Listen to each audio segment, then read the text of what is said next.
Alors bonjour, vous avez accepté de répondre à quelques questions sur l'autisme. D'abord, qu'est-ce que c'est pour vous l'autisme? Pour moi, d'après ce que je sais, c'est une maladie mentale qui... et je crois qu'il y a plusieurs types d'autisme et je crois que c'est un problème de communication plutôt, d'isolement. Par exemple, mon frère, il a des problèmes pour se faire entendre, pour se faire comprendre des autres, pour communiquer ce qu'il ressent et ce qu'il pense à chaque moment. Et aussi pour comprendre, pour apprendre, je crois que c'est surtout un problème de langage, parce que par exemple mon frère il répète ce qu'il entend et c'est comme ça qu'on lui a appris des mots et des phrases et pour s'exprimer. Mais je crois que c'est surtout un problème d'isolement. J'ai lu quelque part que c'est le trouble du développement autistique.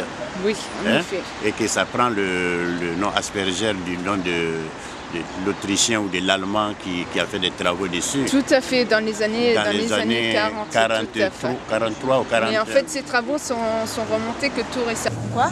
Le syndrome d'Asperger, vous connaissez? C'est une forme d'autisme. Ok, je ne le savais pas. D'accord. Ok. Problème dans le niveau autistique. Ok. Voilà. Voilà. C'est ça en fait. Ok. Je vous remercie. De rien. Merci. Tout d'abord, qu'est-ce que c'est pour vous l'autisme? L'autisme, c'est un handicap de relation pour les personnes. Les personnes ont du mal à communiquer avec les autres. Bien. Elles sont souvent renfermées. D'accord. Est-ce que vous êtes au courant que c'est l'année de l'autisme? L'année d'autisme, oui, c'est ce qui a été décidé cette année. Oui. Et donc on espère que ça va permettre de développer certaines initiatives pour l'autisme. Oui. Est-ce que d'après vous, vous avez eu assez d'informations sur ce que c'était que l'autisme? On n'en a jamais assez, non. Pour l'instant, c'est assez rare. Hein. D'accord. Et d'après vous, une personne autiste pourrait-elle travailler? Elle serait capable? Grande question. Est-ce qu'elle pourrait travailler? Moi, je pense que oui, mais je ne suis pas sûr que le milieu de l'entreprise est prêt à accepter les autistes. D'accord. Je vous remercie beaucoup d'avoir accepté de répondre à nos questions. De rien. Oui, par la radio, donc on sait que c'est la semaine de l'autisme en ce moment, je pense, ou la semaine prochaine. En effet, c'est l'année de l'autisme. L'année de l'autisme, voilà. Et puis il y a des stéréotypes qu'on a pu voir aussi à la télévision, dans les films. Je pense à Rain Man. En effet, Rain Man est un qui excellent exemple. Le film qui a le film qui a le plus parlé pour moi de l'autisme. Oui. Certainement avec des stéréotypes. Parce que moi-même, je suis autiste Asperger et je suis ingénieur informatique. Donc, vous voyez, c'est tout à fait possible. Voilà, donc est-ce que vous attendiez qu'on puisse avoir... Est-ce que vous pensiez qu'on pouvait être à ce point monsieur, madame tout le monde, tout simplement? C'est vrai que dans l'image que nous donnent les médias, c'est pas ça qui ressort. Non. Ce qui ressort, c'est on voit les malades vraiment profonds, qui sont les en enfants milieu, qui se balancent exactement, en avant, qui restent en en milieu arrière. hospitalier, qui doivent être très entourés. Et les formes plus légères, personne n'en parle. Et donc quand on y est confronté, dès qu'on dit le mot autisme, on dit non, on peut pas. On n'essaie pas de voir comment une enfance peut vraiment être intégrée ou pas en milieu ordinaire. C'est d'office, le mot fait peur et il y a un rejet complet. Vous pouvez m'expliquer qu'est-ce que c'est l'autisme?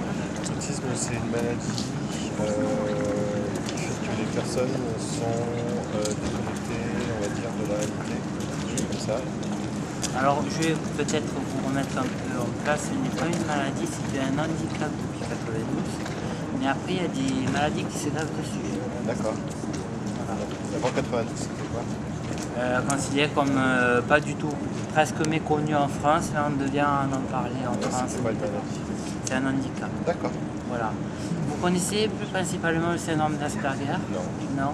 C'est une autre forme d'autisme qui est l'autisme qui est verbal, où on parle beaucoup, où on a des centres d'intérêt restreints et on a besoin d'une tierce personne pour nous aider un peu dans la vie. On arrive à se déplacer en train, des fois, certains arrivent à marcher dans la rue, voilà. Et voilà, c'est ça l'autisme. D'accord. Le syndrome d'Asperger. Voilà. Ok. Et d'après vous, les personnes Asperger, elles peuvent travailler? Oui, pourquoi pas. Ce serait bien que tout le monde ait cette pensée-là. Et est-ce que d'après vous, il y a des personnes Asperger dans la rue? La maintenant autour de moi. Oui. Voilà. Je vous remercie beaucoup. De rien. Est-ce que vous avez des informations sur le syndrome d'Asperger? Ah, du tout. Et le syndrome d'Asperger, en fait, c'est un syndrome qui caractérise une personne douée, mais qui a des problèmes de communication et de comportement. Voilà. Oui. Et justement, les Asperger, c'est un autisme de haut niveau. Ils savent des choses, ils ont des qualités. Donc justement, ils ont des passions, mais des fois, leurs comportements sont souvent incompréhensibles des autres. Oui, au niveau de la communication. Au niveau de la sociabilité, parce qu'ils s'intègrent mal. Moi, je suis pris en charge par un SAMHSA. C'est vrai que certains par d'autres centres spécialisés médico-sociaux. Oui. Et donc, ils ont besoin d'être encadrés pour mieux gérer leur vie. Dans les stéréotypes que j'ai, il y a celui d'amener aussi de la protection à ces personnes qui ont des capacités différentes et qui aussi peut-être se sentent fragilisées lorsqu'il y a quelque chose qui sort du quotidien. En fait, il faut aussi que leur intégration dans le monde du travail ou le monde scolaire leur permettent aussi de se sentir un peu sécurisés par rapport à... C'est vrai que, je vous rassure, il y a un énorme besoin de réconfort en ce qui nous concerne, nous les autistes Asperger, le besoin de se sentir entourés en permanence, parce que c'est vrai qu'on a une tendance presque auto-naturelle à vouloir se replier pour nous-mêmes. Voilà, le monde extérieur apparaît comme tellement dangereux, on ne comprend pas forcément toutes les règles, etc. Donc, et ensuite, c'est vrai que si on a des bonnes personnes qui nous entourent autour de nous, on peut aller que dans le bon sens. Alors vous connaissez l'autisme de près, puisque votre frère en est atteint. Est-ce que vous connaissez le syndrome d'Asperger? Ah oui, je crois que c'est la phase la plus connue de l'autisme parce que je crois que quand je dis aux gens, oui mon frère il est autiste, ah il a Asperger, qu'est-ce qu'il sait faire comme truc? Parce que moi je crois que c'est la phase la plus connue et la plus célèbre à cause des films et tout. Mais moi, il faut toujours que j'explique. Non, il y a plus de choses à part, dans l'autisme à part l'Asperger. Mais oui, je connais. Oui. D'accord, très bien.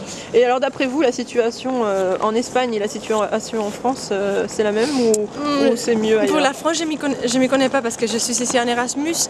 Mais j'imagine que ce sera... Je ne sais pas. Je peux dire qu'à Valence, la région où j'habite, c'est très très mal. C'est vraiment... le gouvernement, il s'en fiche, il met tous les handicapés mentaux dans les mêmes écoles. Et c'est vraiment... c'est difficile. Moi, ma famille, on a eu de la chance parce qu'on est dans une association à Valence. Et du coup, mon père, il est dans l'association de pères et mères. Et vous voyez, on a pu faire des choses, mais c'est vraiment difficile. C'est vraiment difficile. Et maintenant, avec la crise, il y a d'argent pour rien. C'est vraiment très difficile. D'accord. Bien. Merci beaucoup d'avoir répondu à nos questions. Je vous en prie. Bon séjour en France. Merci beaucoup.